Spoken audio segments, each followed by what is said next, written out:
Gubernur DKI Jakarta Basuki Cahayapurnama meminta Organda DKI Jakarta fokus terhadap pembenahan bus kota. Iya, daripada mengurusi ojek online yang dituduh sebagai angkutan liar. Gubernur DKI Jakarta Basuki Purnama atau Ahok meminta Organda DKI Jakarta fokus memperbaiki bus Kopaja dan Kopami.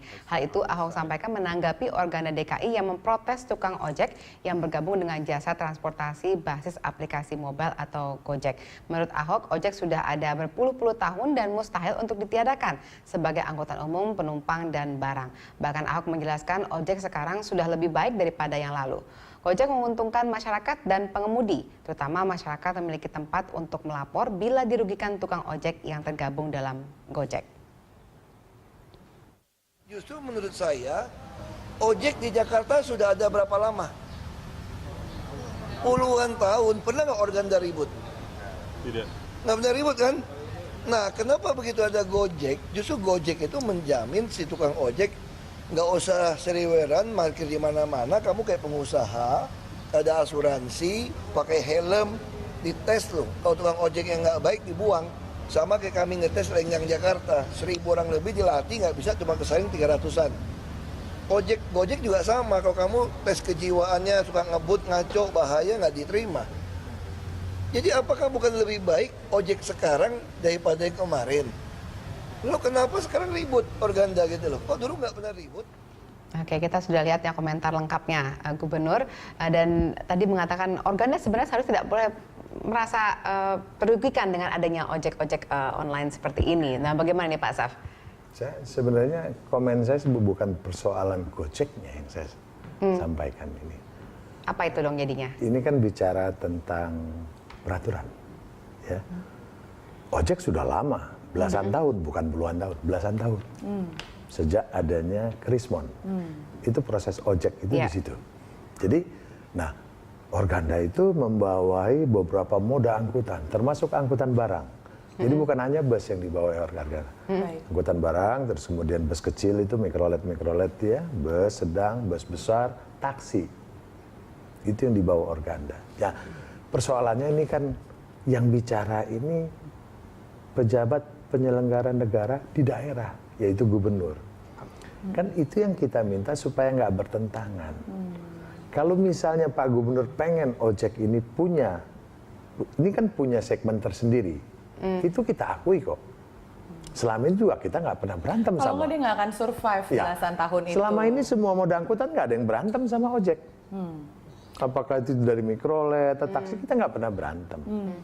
Tetapi begitu kita melihat statement Gubernur, nah ini yang agak mengganggu.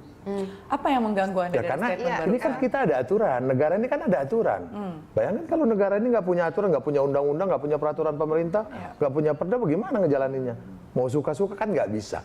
Karena yang menonton media itu kan bukan hanya kita. Iya, jadi Pak Saf lebih concern terhadap seharusnya sebelum mengatakan hal tersebut dibuatlah dulu payung hukumnya, begitu. Tapi kalau sebenarnya keberadaan ojek sendiri Anda tidak bermasalah? Selama ini apakah pernah ada persoalan antara ojek dengan angkutan umum yang resmi? Sepenting itukah keberadaan payung hukum itu menurut Anda? Loh, kalau nggak diatur bagaimana negara ini? Sementara kita, ini satu contoh saya bicara tentang Gojek. Gojek itu kan aplikasi yang dijual. Ya kan, aplikasi yang dijual.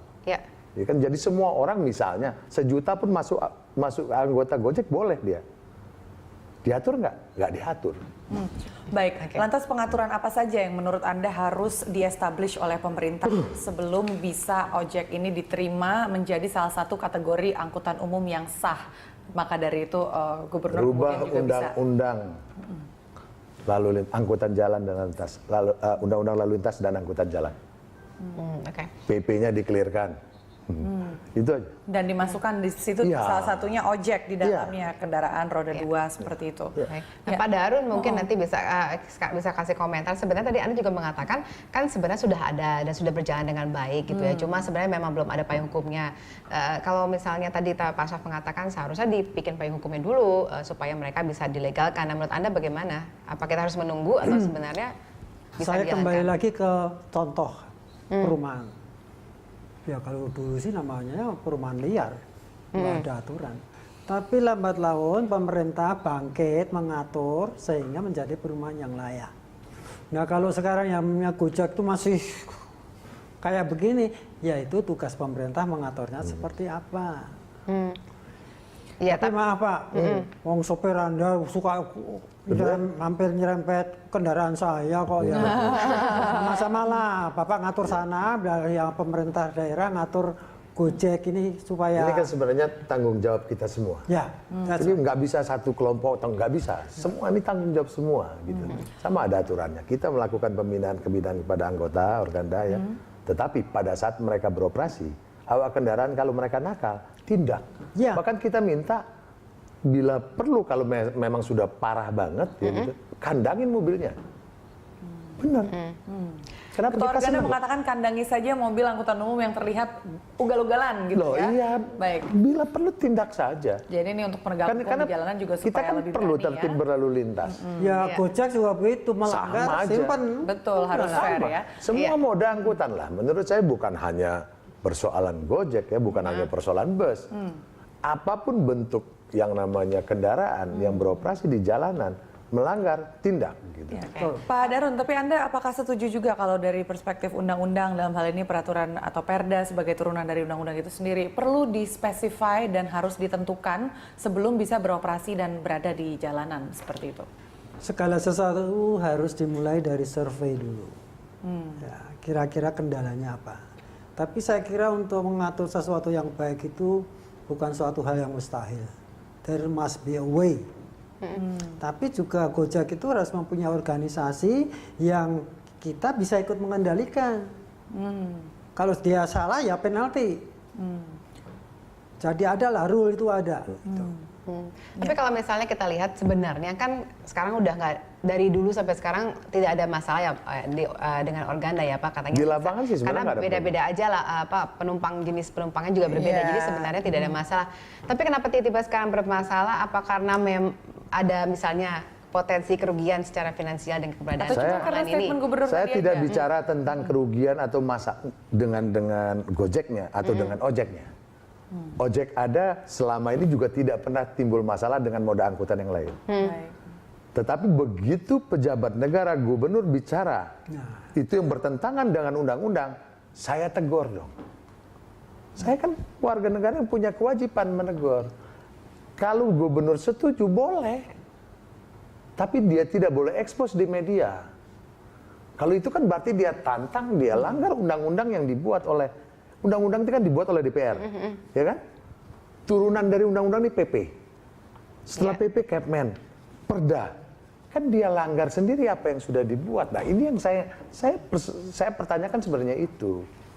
Kalau Pak Darun sendiri melihatnya gimana? Sebenarnya ada alasan tidak untuk Organda menentang atau marah lah dalam tanda kutip begitu ya terhadap Statement dari dari gubernur. presiden maksudnya dari gubernur ini? Saya tambahin dulu nih ya, sedikit. Saya kasih, Organda ini kan semua pengusaha yang di bawah Organda itu adalah perusahaan-perusahaan angkutan yang resmi. Baik. Jelas dan punya perizinan gitu. Bayangkan kita semua berusaha punya perizinan jelas, datanya jelas. Gitu. Bayangkan kita melihat orang yang tanpa perizinan bisa melakukan kegiatan usaha. Mbak. Sama. Oke. Silakan Pak Darun. Yang kita hadapi itu ada sesuatu yang formal. Nah, Satu-satu masih informal. Iya. Dan informal itu sayangnya mewakili the poor. ya. Nah, kalau the poor itu seakan-akan semuanya benar, jangan dong. Ya ada suatu pertemuan di mana ya win-win solution lah. Tapi juga mohon maaf ya, jadi kesabarannya ditambah, Oh, nanti saya takutnya tambah. full sabar. Ya tapi mungkin dilihatnya perkembangannya mungkin ya Pak ya, seperti tadi juga Pak Darun mengatakan mungkin transportasi publik yang selama ini dipayungi oleh Organda juga toh tidak melaksanakan misalnya kewajiban mereka untuk melayani publik dengan baik begitu, sehingga akhirnya orang kemudian berlari dengan menggunakan ojek termasuk ojek online begitu ya. Jadi sebenarnya apakah memang sebesar itu permasalahan? Ada dua sisi dalam mata uang ini begitu ya. Saya sanksi, apakah karena anggota Pak Safri bandel terus pindah ke ojek, saya kira kok enggak. Dari awal Nggak ada. segmennya pasti berbeda. Jadi Beda, pasti beda. Tapi berbeda. bahwa kemudian keberadaan sesuatu yang informal ini tidak bisa dipungkiri memang membantu dan menjawab kebutuhan masyarakat dalam mengurai kemacetan, itu juga tidak bisa dipungkiri ya, Pak? Ya, dipungkiri betul. Iya. Jadi kalau menurut Anda sebenarnya hanya perlu ditata saja mereka ini, diatur saja supaya lebih baik begitu. Secara organisasi juga harus diatur. Ya ada sanksi-sanksi lah, ada aturannya lah. Gitu. Jadi yang bisa kita tuntut dari ojek online ini adalah untuk mereka transparan dalam Iya. pembentukan serikat Iya. supir-supir ojeknya ini ya. Iya. Seperti apa peraturan-peraturannya, ada berapa orang di bawah organisasi mereka, Oke. dan seperti apa sanksinya kalau ada pelanggaran-pelanggaran, seperti itu ya. Kalau enggak kayak laskar liar gitu terus ngaturnya kan susah, Mbak. Gitu. Dan Mbak saya tambahin ya, ojek ini bukan angkutan yang murah loh. Oh betul, kadang-kadang udah Bukan sama sama angkutan taksi kalau rush Saya hour. pernah dari Kuningan ya. Karena nggak ada dari standarnya, Kuningan mereka saya bisa mau desain ke sendiri. Pecenongan. Itu kena 100.000 loh. Oke. Tapi karena saya butuh, Ya. karena saya mereka tahu bisa. urgensinya. Nah, ini kan sesuatu yang artinya dia punya segmen tersendiri. Nah, justru kalau kita lihat dari ojek online ini, mereka sudah ada argonya. Jadi justru ini menghindari praktek-praktek Inilah yang saya ojek pertanyakan, ini karena yang langsung dia memberikan punya harga begitu argo. saja. Iya kan, argo itu harus melalui TERA. TERA itu dilakukan oleh dinas apa? Yang di DKI ini? Ya pajak kan. Bukan Pak. Salah satu dinas yang di bawah dinas koperasi dan apa itu ya? Itu. Semua perusahaan Pengaturan taksi itu kan tarif. pakai argo. Oke. Itu di TERA. Ya, sementara kalau mereka tidak ada Tidak. begitu Artinya ya. pricing itu melalui persetujuan pemerintah juga. Oke, It baik. should be well organized. Baik. Kita akan bahas lagi di segmen berikutnya, dan pemirsa kami juga mengajak Anda untuk berpartisipasi melalui sambungan telepon di 021 52 900 308 atau 021 52 900 311.